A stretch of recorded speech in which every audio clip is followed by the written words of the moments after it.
let's start with the Illini, the first of back-to-back ranked matchups. They've got Michigan at Oregon and then at Oregon. What is your take on the Illini, given what we saw, giving up 49 points to a Purdue team that had been struggling on offense until really that second half last week? What do you make of where Illinois is? And do you have some concerns about Aaron Henry's defense heading into this one? Well, I think it would be impossible to come out of that game against Purdue and not have some concerns about the defense. I mean, they gave up 46 points after halftime against a team that had scored 44 points in its previous 4 games combined. So if you don't have concern about the defense, I think you're fooling yourself. That being said, this is a team that has everything in front of them. I mean, they're still in the college football playoff hunt. They've got a game at Oregon, which feels to me like the only one the rest of the year where they'd be a prohibitive underdog. Michigan appears to me to be eminently beatable. There's going to be all kinds of momentum and enthusiasm surrounding this game, and we'll talk a little bit later, Ashley, about the pageantry surrounding it because it's a really cool game. But I mean, it's the first matchup of 2 ranked teams at Memorial Stadium in 24 years. I mean, it's just been a long time since Illinois has played in a game of this magnitude at all, let alone one that they had kind of singled out as a game that was going to have all of this excitement surrounding it beforehand, just with the rededication of the stadium. So, yeah, I mean, am I concerned about the defense? Yes.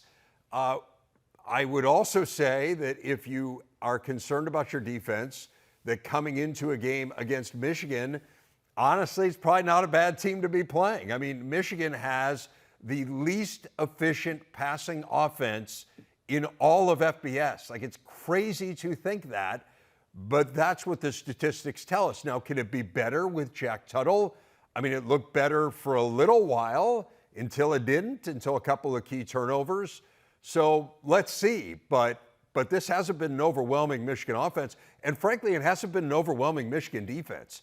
I mean, I think that the problems at quarterback have overshadowed some of the issues that they've had defensively, particularly in the secondary. And Luke Altmaier and Illinois are not the team you want to play if you are having trouble in pass defense. Like, they're really talented throwing the football. So I think that's a challenging matchup for Michigan. Yeah, I think you're exactly right. And, you know, when you think about Jack Tuttle, we saw what it looked like when a new quarterback can come in. We saw it with Purdue and really reinvigorate an offense. Now that he's had 2 full weeks and you had the bye week, to be able to be QB1 and to be the guy out there, it's going to be interesting to see, you know, can they throw it? And if I'm Illinois, that's exactly what I'm making you do. I am making Jack Tuttle beat me with his arm because you know that they can run the ball.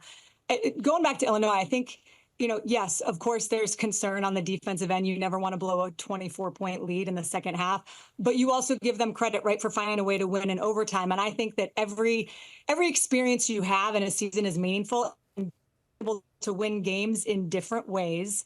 It can be really helpful when you find yourself in a pressure cooker later this season. And we've heard Brett Bielema say it multiple times. It's not what happens, it's how you react to what happens. So to have a special season, you're going to have to be able to win games in multiple ways. And that was a day, obviously, that Luke Altmaier carried. But one of the guys that I want to talk about and bring up and just spotlight is Josh McCray.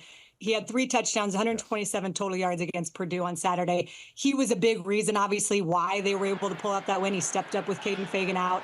And just, I admittedly, Dave, didn't know much about his story until I saw Bielema holding back tears in the press conference on Saturday when he was talking about him, and I figured I should know more about his path.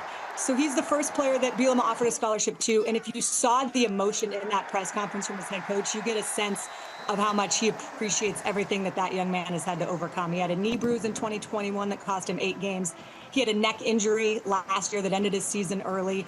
So he's missed a lot of time with injuries, and he's had a lot of talented guys come into that running back position, including Fagan, who we mentioned. And he just kept his head down, and he stayed, and he rehabbed.